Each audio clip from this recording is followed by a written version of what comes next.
안녕하세요. 리노TV 리치노마드입니다.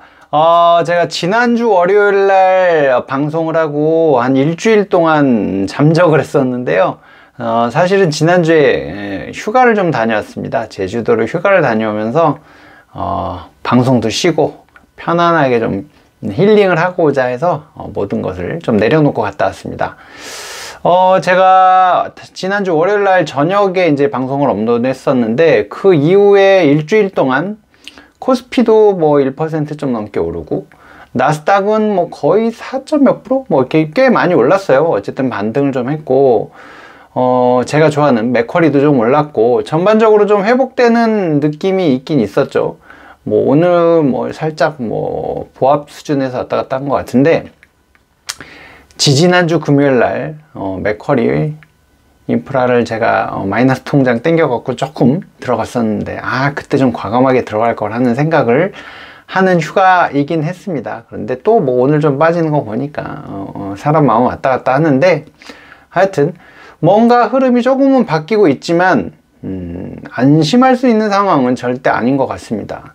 뭐 어찌됐든 장단기 금리차도 지금 심상치 않은 움직임을 계속 보이고 있고, 이번 주에 FOMC 이제 금리 또 인상안이 분명히 나올 텐데, 시장은 뭐 75bp 정도 올라갈 거다라고 다 예상하고 있는데, 이제 또 어떻게 나올지 한번 지켜봐야죠. 그리고 기업 실적들, 이제 뭐 미국 기업들이 이제 분기 실적들이 쭉 나오고 있는데, 지금 테크 기업들이 조금 실적이 별로 안 좋아서 이런 흐름들이 어떻게 또 영향을 줄런지 좀 봐야 될 것 같고요. 하여튼 계속 뭔가 시장의 이슈들이 끊임없이 나오고 있고, 사람들은 거기에 끊임없이 민감하게 반응하고 있고, 뭐 그런 상황들이 벌어지고 있어서 대응을 잘 해야 되는 시기인 거는 확실합니다. 근데 뭐 저도 마찬가지, 똑같은 투자자 입장에서 막 흔들리는데, 그래도 지난주에 살짝 반등이 나오니까 조금은 마음이 편안해지긴 했거든요. 물론 뭐 지금 방심할 타이밍이 아니기 때문에 여기서 빨리 뭔가 또 다른 흐름으로 갔을 때 어떻게 대응할 것인가 좀 고민을 더 해봐야 될 것 같습니다. 제가 이제 뭐 3개월 변동금리로 대출을 받아놓은 것들이 있는데, 이 금리가 0.5%씩 우리나라도 막 올리니까 무섭게 올라가더라고요. 감당할 수 있는 상황이 아닐 것 같아서, 이제는 조금씩 뭐 손익이 안 나오더라도, 그러니까 이익이 안 나더라도 일부는 좀 정리를 해서 대출을 갚아야 하나 하는 생각도 좀 하고 있고, 어쨌든 투자 구조를 좀 바꾸는 고민들을 지금 계속 하고 있는 상황입니다.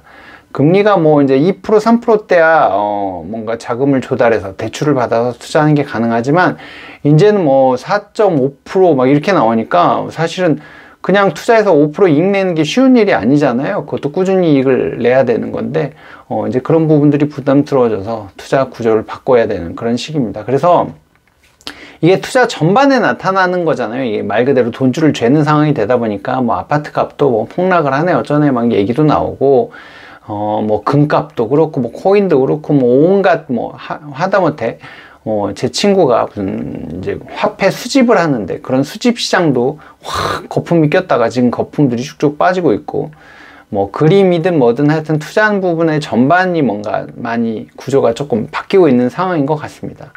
여러분들이 투자하고 계신 것들은 어떤 모습인지 상황을 공유해 주셨으면 좋겠습니다.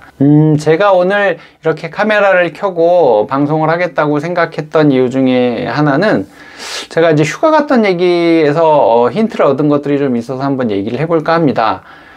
제주도에 갈 때 이번에는 마일리지가, 예전에 여행 갈 때 가족끼리 갔던 그 이제 비행기 마일리지가 남아 있어서 올해까지 안 쓰면은 소멸된다 해서 얼른 이제 뭐 좀 싸게 잘 갔다 올 수 있었던 기회도 있었고, 뭐 그래서 이제 이틀 동안 비행기 값 아꼈다는 핑계로 이틀 동안 숙소는 좀 좋은 데로 잡고, 마지막 날은 저희가 이제 아침 일찍, 그 다음날 아침 일찍 올라야 돼서 그냥 조금 깔끔하고 가격 저렴한 곳으로 잘 찾아서 다녀왔거든요.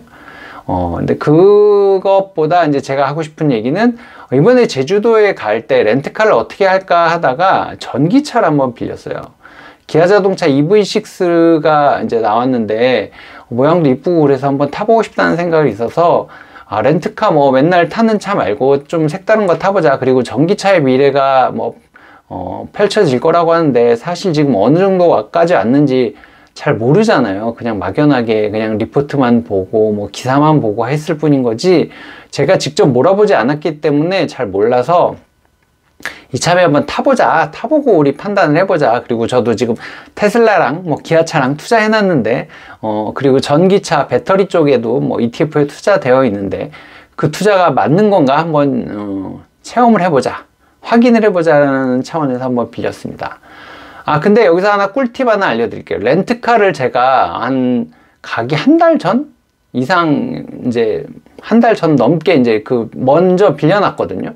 근데 이거를 한 보름 남겨놓고 보니까 가격이 떨어져 있더라고요. 근데 렌트카는 하루 전, 24시간 전인가만 취소를 하면 100% 환불을 해주더라고요. 그래서 전화했더니 할인된 가격으로 적용을 해줬는데, 그게 거의 한 20% 가까이 할인을 해주더라고요. 좋다 했는데, 또 한 일주일 전이 아니라 거의 이틀 전이죠. 이틀 전쯤에 딱 보니까 또 금액이 깎여 있더라고요. 거기서 이제 제가 또 했던 거에서 한 10% 이상 깎여 있었는데, 그때는 제가 24시간 이내를 못 맞춰서 뭐 위약금 내고 뭐 어쩌고저쩌고 하면서 혜택은 많이 보진 못했지만, 어쨌든 처음 가격 대비해서는 제가 거의 한 20% 이상 싸게 샀어요. 그러니까 싸게 빌렸어요. 그러니까 야, 이게 또 이제 임박해서 차를 이제 못 빌려주는 상황이 예상되니까 점점 가격이 내려오는 구조더라고요. 그래서 여러분도 혹시 제주도 가실 때 렌트카 빌릴 일 있으면 불안하니까 미리 예약해 놓으시고 나중에 좀 환불 받을 수 있는 곳으로 해서 가격이 떨어지는 걸 보고 알뜰하게 다녀오셨으면 하는 생각이 들었습니다. 이거 꿀팁이니까 꼭 확인해 보시고요. 어쨌든 전기차를 빌릴 때 이제 충전소가 예전에는 적어서 뭐 불편하네, 뭐 여러 가지 전기차 성능이 언덕에서 뭐 힘이 없네, 뭐 이상한 소리들을 이제 많이 해서 좀 걱정이 됐었는데, 어쨌든 제가 3박 4일 갔다 오면서 만 한 72시간 정도 차를 탔거든요. 결론은 당장 전기차 사고 싶습니다.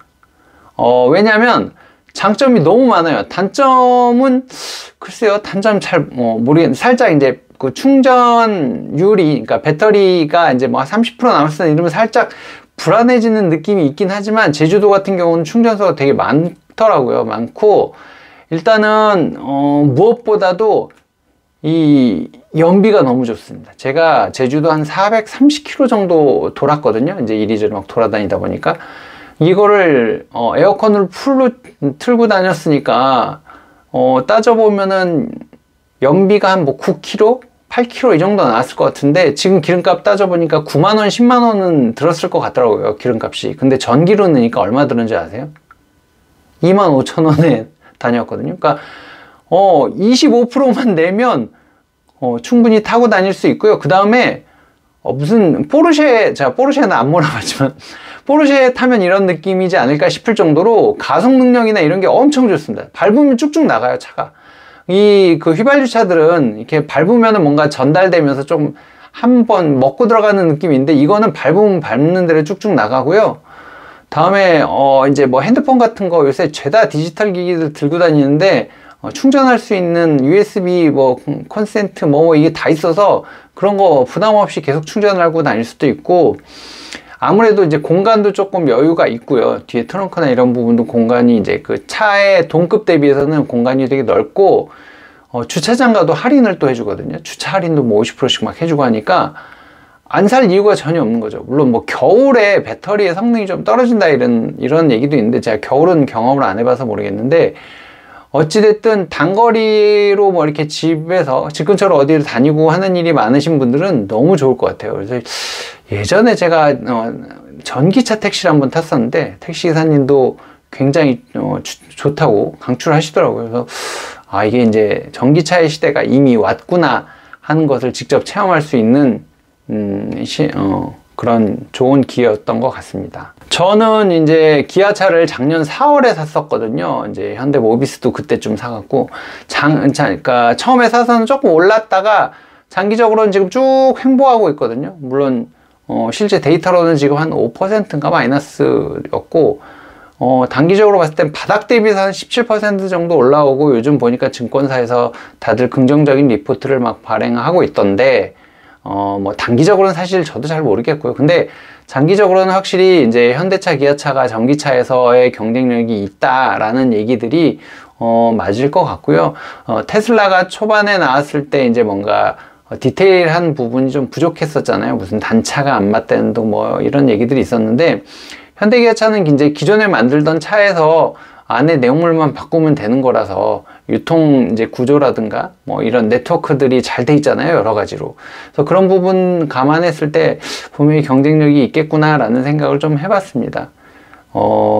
단기적으로 봤을 때는 이제 막 떨어져 있다가 이거 기아차도 이제 앞으로 올라올 텐데 해서 좀 더 사고 싶었는데 자금이 딸려서 못 산 게 너무 아쉽고요. 뭐 조금밖에 없어서.